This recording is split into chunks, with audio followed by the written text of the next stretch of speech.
வணக்க மக்களே, நாம இந்த ஆரோக்கியமான எச்சரிக்கை பதிவில் புற்றுநோயினுடைய ஆரம்ப கட்ட பொதுவான அறிகுறிகளை பற்றி நம்ம விளக்கமாக பார்க்க போகிறோம். இந்த அறிகுறிகள் நம்ம தென்படும் போதே புற்றுநோயிலிருந்து விலகிக் கொள்ளலாம். அதுக்காக தான் இந்த பதிவு. புற்றுநோயை ஆரம்ப கட்டத்திலேயே கண்டறிவது சிகிச்சையை எளிதாக்குறதுக்கும் முழுமையாக குணமடைகிறதுக்குமே ஹெல்ப் பண்ணும். புற்றுநோயினுடைய வகை மற்றும் அது பாதிக்கக்கூடிய உடல் உறுப்புகளை பொறுத்து அறிகுறிகள் மாறுபடலாம். இருந்தாலும் ஒரு சில பொதுவான அறிகுறிகள் நமக்கு முன்னாடியே தென்படும் போது இந்த தீமையை விளைவிக்கக்கூடிய ஃப்ரீ ரேடிக்கல்ஸ் அப்படின்ற அந்த புற்றுநோய் செல் பரவலிடமிருந்து நம்ம விடுதலை பெறக்கூடிய வாய்ப்பு இருக்கு. அந்த அறிகுறிகளை பத்தி விளக்கமாக பார்ப்போம். அந்த அறிகுறிகளிலிருந்து எப்படி விடுபடணும் அப்படின்றதையும் தெரிஞ்சுக்குவோம். அதை பத்தி பார்க்கறதுக்கு முன்னாடி இந்த வீடியோவுக்கு மட்டும் ஒரு லைக் கொடுத்துட்டு இந்த தகவலை உங்களுக்கு தெரிஞ்சவங்களுக்கும் ஷேர் பண்ணிடுங்க. ஏன்னா அது அவங்களுக்கும் பயனுள்ளதாக இருக்கக்கூடிய ஒரு ஆரோக்கியமான பதிவு தான். இது போன்ற அப்டேட்ஸ்கள் நீங்க தொடர்ந்து பார்க்கறதுக்கு நம்மளுடைய ஹெல்த் நியூஸ் தமிழ் சேனலை மறக்காம சப்ஸ்கிரைப் பண்ணி வச்சுக்கோங்க. பக்கத்தில் இருக்கக்கூடிய பெல் பட்டனையும் கிளிக் பண்ணி ஆல் அப்படின்ற ஆப்ஷனையும் செட் பண்ணி வச்சுக்கிட்டீங்க அப்படின்னா நாங்கள் போடக்கூடிய எல்லா அப்டேட்ஸும் உங்களுக்கு நோட்டிஃபிகேஷன் அடிக்கடி வந்து சேரும். சரிவாங்க மக்களே, இப்போ வீடியோக்குள்ள போயிடலாம். விவரிக்க முடியாத அளவுக்கு உங்களுடைய உடல் எடை குறைவு ஏற்படுதா பாருங்க. அப்படி ஏற்பட்டுச்சுன்னா அது புற்றுநோய்க்கான அறிகுறியாக கூட இருக்கலாம். எந்த விதமான உடற்பயிற்சியோ அல்லது உணவு கட்டுப்பாடோ இல்லாம குறுகிய காலத்துல, உதாரணமாக 6 மாதங்கள்ல 5 கிலோ அல்லது அதற்கும் மேற்பட்ட எடை திடீரென குறைவது புற்றுநோயினுடைய முக்கிய ஆரம்ப கட்ட அறிகுறியாக கூட இருக்கலாம். ஸோ இது குறிப்பாக கணையம், வயிறு அல்லது நுரையீரல் போன்ற பகுதிகளில் புற்றுநோய் உருவாவதற்கு பார்த்தீங்கன்னா அதிகமாக இந்த மாதிரி வாய்ப்புகள் இருக்கு. ஸோ நீங்க தான் கவனமாக இருக்கணும். அதாவது நம்ம டயட் எல்லாம் மெயின்டைன் பண்ணி உடல் எடையை குறைக்கிறோம் அப்படின்னா அது ஒரு ப்ராப்ளம் கிடையாது. ஆனால் எந்த விதமான எடை குறைப்பு நடவடிக்கைகளையும் மேற்கொள்ளாமல் இருக்கும்போது நம்மளுடைய உடல் எடை குறைதுனா நம்ம கவனமாக இருக்கணும். அது ஒரு மோசமான நோய்க்கான ஆரம்ப கட்ட அறிகுறியாக இருக்குன்றதை முதல்ல மனசுல பதிய வச்சுக்கோங்க. அது புற்றுநோய்க்கான ஆரம்ப கட்ட அறிகுறியாகவும் இருக்கலாம். அந்த மாதிரி நடக்கும்போது நீங்க உடனே மருத்துவ பரிசோதனை செய்து கொண்டு சிகிச்சை பெற்றுக்கொண்டு நலமடைந்து கொள்ளணும்.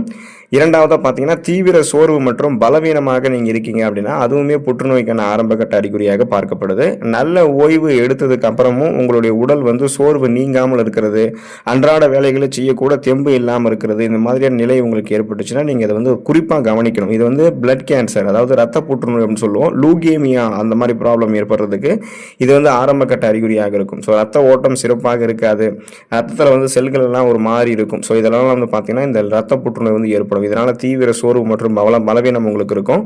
நீங்க மருந்து மாத்திரைகள் எடுத்து ரெஸ்ட் எடுத்திருந்தாலுமே அந்த ஓய்வு அப்படின்றது ஓரளவுக்கு தான் உங்களுக்கு பலன் அளிச்சிருக்கும். மீண்டும் மீண்டும் அந்த தீவிர சோர்வு பலவீனம் உங்களுக்கு இருக்கும். சின்ன சின்ன வேலைகளை செய்யறது கூட உங்களுக்கு ரொம்ப சோம்பேறித்தனமாக இருக்கும்.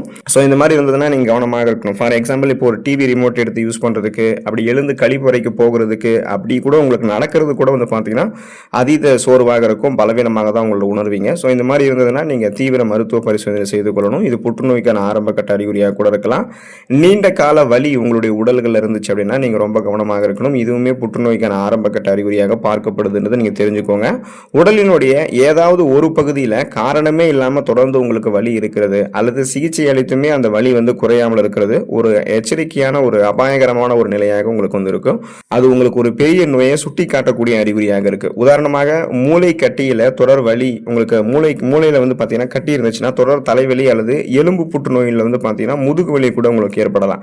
ஸோ இந்த மாதிரி உங்களுக்கு நீண்ட காலம் வலி இருக்கும். இப்போ எலும்பு தொடர்பான புற்றுநோய் இருந்துச்சுன்னா முதுகு வலி உங்களுக்கு ரொம்ப லாங் பீரியடா இருக்கும். நீங்க மருந்து மாத்திரைகள் எடுத்தும் ரெஸ்ட் எடுத்தும் சரி பண்ணிக்க முடியாமல் இருக்கும். அதே போல மூளையில கட்டி இருந்துச்சுன்னா தொடர்ந்து தலைவலி இருந்துட்டே இருக்கும். பிரெயின் டியூமர் புற்றுநோய் கூட அது இருக்கலாம். ஸோ நீண்ட கால தலைவலி இருக்கும் பொழுது, நீண்ட கால வலிகள் உங்களுடைய உடல்களில் இருக்கும் பொழுது நீங்க கவனமாக இருக்கணும். மருத்துவ பரிசோதனை செய்து கொள்ளணும். அது புற்றுநோய்க்கான ஆரம்ப கட்ட அறிகுறியாக கூட இருக்கலாம். தோலில் ஏற்படக்கூடிய மாற்றங்கள் ஏதாவது உங்களுக்கு இருந்துச்சு அப்படின்னா அதுவுமே புற்றுநோய்க்கான ஆரம்ப கட்ட அறிகுறியாக இருக்கிறதுக்கு வாய்ப்புகள் இருக்குங்க. அதாவது ஸ்கின் கேன்சர், தோல் புற்றுநோய் மட்டும் இல்லாம மற்ற புற்றுநோய்களுமே தோலில் மாற்றங்களை ஏற்படுத்தலாம். உங்களுடைய மச்சங்களினுடைய அளவு, அதனுடைய நிறம் அல்லது வடிவம் மாறுறது, அதாவது பார்த்தீங்கன்னா சைஸ் இன்க்ரீஸ் ஆகிறது, கலர் சேஞ்ச் ஆகிறது, அதோட டைமென்ஷனே பார்த்தீங்கன்னா மாறுபடுறது, இது எல்லாமே இந்த ஸ்கின் கேன்சர், தோல் புற்றுநோய்க்கான ஆரம்ப கட்ட அறிகுறியாக பார்க்கப்படுது. அதே போல தோல் மஞ்சள் நிறமாக மாறுதல், உதாரணமாக ஜாண்டிஸ் அப்படின்னு சொல்லக்கூடிய அந்த மஞ்சள் காமலை ஏற்படுறது, இது எல்லாமே உங்களுக்கு பார்த்தீங்கன்னா அந்த கேன்சர் வர்றதுக்கான சிம்டம்ஸாக கூட இருக்கலாம்.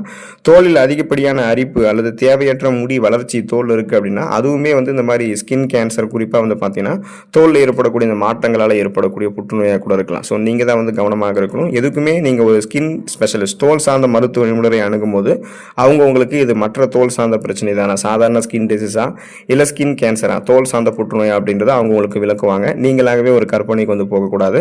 உங்களுக்கு ஆறாத புண்கள் ஏதாவது இருக்கா பாருங்க. அந்த மாதிரி புண்கள் ஆறாமல் இருக்கும்பொழுது அதுவுமே புற்றுநோய்க்கான ஆரம்ப கட்ட அறிகுறியாக இருக்கிறதுக்கு வாய்ப்புகள் இருக்கு. வாயில் அல்லது உங்களுடைய உடல்ல நீண்ட நாட்களாக புண்கள் ஆறாமல் இருக்கும். ஸோ அந்த ஆறாமல் இருக்கக்கூடிய புண்களுமே புற்றுநோயினுடைய அறிகுறியாக இருக்கலாம். குறிப்பாக புகைப்பிடிக்கிறவங்க அல்லது புகையிலையை பயன்படுத்துகிறவங்களுக்கெல்லாம் வந்து பார்த்தீங்கன்னா வாயில் தோன்றக்கூடிய வெள்ளை அல்லது சிவப்பு நிற திட்டுக்களை வந்து நீங்கள் கவனிக்கணும். ஸோ இது வந்து பார்த்தீங்கன்னா மவுத் கேன்சர், வாய் புற்றுநோய்க்கான ஆரம்ப கட்ட அறிகுறியாக இருக்கும். அதனால் வாய்களில் மட்டும் கிடையாது, உங்களுடைய உடல் உறுப்புகள்லையுமே நீண்ட காலமாக புண்கள் இருக்குது, அது ஆறாமல் இருக்குது அப்படின்னா உங்களுக்கு ஏதாவது ஒரு பெரிய நோய் இருக்குன்றது தான் அது சுட்டி காட்டுது. ஸோ அந்த அறிகுறிகள் தென்படும் போதே நீங்கள் உடனே என்ன ஏதுன்றதை பார்த்து மருத்துவ பரிசோதனை செய்து அந்த புற்றுநோயாக இருக்கக்கூடிய பட்சத்தில் சிகிச்சை பெற்றுக்கொண்டு நலமடைந்து கொள்ளணும். மலம் அல்லது சிறுநீர் கழிக்கிறதுல உங்களுக்கு மாற்றங்கள் தென்படுதா பாருங்க. அப்படி இருந்தாலுமே அது வந்து உங்களுக்கு புற்றுநோய்க்கான ஆரம்ப கட்ட அறிகுறியாக இருக்கலாம். மலச்சிக்கல் அல்லது வயிற்றுப்போக்கு நீண்ட நாட்களாக உங்களுக்கு வந்து தொடர்றது, மலம் அல்லது சிறுநீருடன் ரத்தம் வந்து வெளியேறுதல், சிறுநீர் கழிக்கும் போது வலி அல்லது அடிக்கடி சிறுநீர் கழிக்க வேண்டும் அப்படின்றது உணர்வு எல்லாம் ஏற்படுது அப்படின்னா இதுவுமே புற்றுநோய்க்கான ஆரம்ப கட்ட அறிகுறியாக தான் பார்க்கப்படுதுன்றது நீங்கள் தெரிஞ்சுக்கோங்க. அசாதாரண ரத்தப்போக்கு உங்களுக்கு வந்து இருக்க ஆரம்பிக்கும். உடலினுடைய எந்த பகுதியிலிருந்தும் வழக்கத்திற்கு மாறாக ரத்தப்போக்கு ஏற்படுவது ஒரு முக்கிய எச்சரிக்கையாக பார்க்கப்படுது.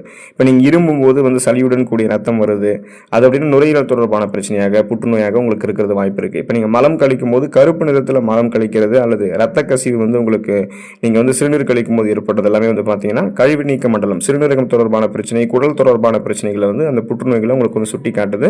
இப்போ பெண்களுக்கு வந்து மாதவிடாய் நின்ற பிறகும் ஏற்படக்கூடிய ரத்தப்போக்கு அல்லது இரு மாதவிடாய் காலங்களுக்கு இடையே ஏற்படக்கூடிய ரத்தப்போக்கு கருப்பை புற்றுநோய்க்கான ஆரம்ப கட்ட அறிகுறியாக பார்க்கப்படுது.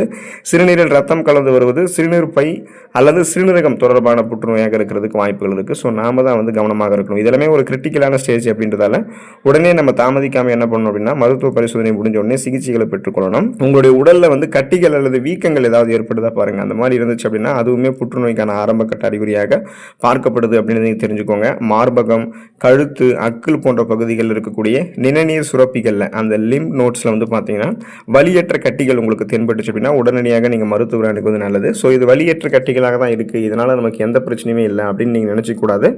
பொதுவாக வந்து புற்றுநோய்கள் அப்படின்றது வந்து பார்த்தீங்கன்னா அந்த புற்றுநோய் செல்களே வந்து கட்டிகள், வீக்கங்கள் போன்ற வடிவத்தில் தான் பரவ ஆரம்பிக்கும். அதனால் இந்த மாதிரி இருக்கும்போது நீங்கள் உடனே வந்து பார்த்தீங்கன்னா மருத்துவரை அணுக வேண்டும். ஆரம்ப கட்டத்திலேயே அதை வந்து சரி பண்ணிக்கணும். உணவு விழுங்குவதில் சிரமம் உங்களுக்கு ஏற்படுதா? அப்படி ஏற்பட்டுச்சுன்னா அதுவுமே புற்றுநோய்க்கான ஆரம்ப கட்ட அறிகுறியாக தான் பார்க்கப்படுது.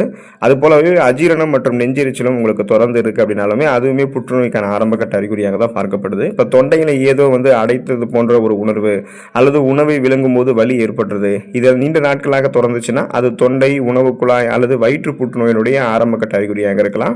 அதே போல தான் அஜீரணம் மற்றும் நெஞ்செரிச்சலும் உங்களுக்கு ஏற்படும். சாப்பிட்டதுக்கு அப்புறம் நீண்ட நேரத்திற்கு அஜீரண கோளாறு இருக்கிறது, கடுமையான நெஞ்செரிச்சல் அல்லது வயிற்று ஊபுசம், இதெல்லாமே வந்து சாதாரணமானவை அப்படின்னு நீங்கள் அலட்சியப்படுத்தக்கூடாது. குறிப்பாக உணவு பழக்கத்தை மாற்றியும் இந்த தொந்தரவுகள் உங்களுக்கு வந்து குறையல அப்படின்னா அதை நீங்கள் கவனித்து பார்க்கணும். அது வந்து அஜீரணம் அல்லது நெஞ்செரிச்சல், அதுக்கு வந்து அதன் காரணமாக உங்களுக்கு வந்து புற்றுநோய் ஏற்படுறது கூட வாய்ப்புகள் இருக்குது. உங்களுடைய வாயில் ஏற்படக்கூடிய மாற்றங்கள் கூட புற்றுநோய்க்கான ஆரம்ப கட்ட அறிகுறியாக இருக்கிறதுக்கு சான்சஸ் இருக்குங்க.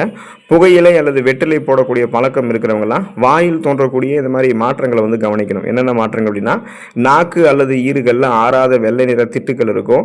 அதே போல் வாயை திறப்பதில் சிரமம் உங்களுக்கு உண்டாகலாம் அல்லது தாடையில் வந்து வீக்கங்கள் ஏற்படலாம். காரணம் இல்லாமல் பற்கள் எல்லாம் ஆடுறது, இது எல்லாமே வந்து இந்த வாயில் ஏற்படக்கூடிய சேஞ்சஸ். இதன் காரணமாக கூட உங்களுக்கு வந்து புற்றுநோய் ஏற்படலாம். ஸோ நீங்கள் தான் வந்து கவனமாக இருக்கணும். எப்போது நம்ம புற்றுநோய் அறிகுறிகள் இருக்கும்போது மருத்துவர் அணுகணும் அப்படின்னு பார்த்தீங்க அப்படின்னா ஒரு அறிகுறி 3 வாரங்களுக்கு மேலே நீடிச்சுது அப்படின்னா நம்ம மருத்துவர் அணுகணும். வீட்டு வைத்தியம் அல்லது சாதாரண மருந்துகள் மூலம் குணமாகலை அப்படின்னாலும் மருத்துவர் அணுகணும். அறிகுறியினுடைய தீவிரம் நாளுக்கு நாள் அதிகரிச்சுட்டே இருக்கு அப்படின்னாலுமே மருத்துவர் அணுகணும். உடனடியாக ஒரு ஜெனரல் பிசிஷியன், பொது மருத்துவர் அணுகு முறையான பரிசோதனை செய்யணும். அதுக்கப்புறம் பார்த்தீங்க அப்படின்னா அதுக்கான முறையான மருத்துவரை அணுகி நம்ம என்ன பண்ணணும் அப்படின்னா உடனே அந்த அறிகுறிகள் தென்படக்கூடிய பட்சத்தில் புற்றுநோயை வந்து சரி செய்து கொள்ளணும். ஆரம்ப கட்டத்திலேயே வந்து சரி செய்து கொள்வது தான் நல்லது. இல்லைன்னா புற்றுநோய் செல்கள் வந்து வளர்ச்சிக்கு அடுத்த அப்பாற்பட்ட வளர்ச்சியை வந்து அடைஞ்சிருந்தால நமக்கு அது தீமைகளை விளைவிக்கும். ஸோ நாம தான் கவனமாக இருக்கணும். அடுத்த ஆரோக்கியமான பதிவில் மறக்காமல் சந்திப்போம். உடல் நலத்தை பாதுகாத்துக் கொள்ளுங்கள். நன்றி மக்களே.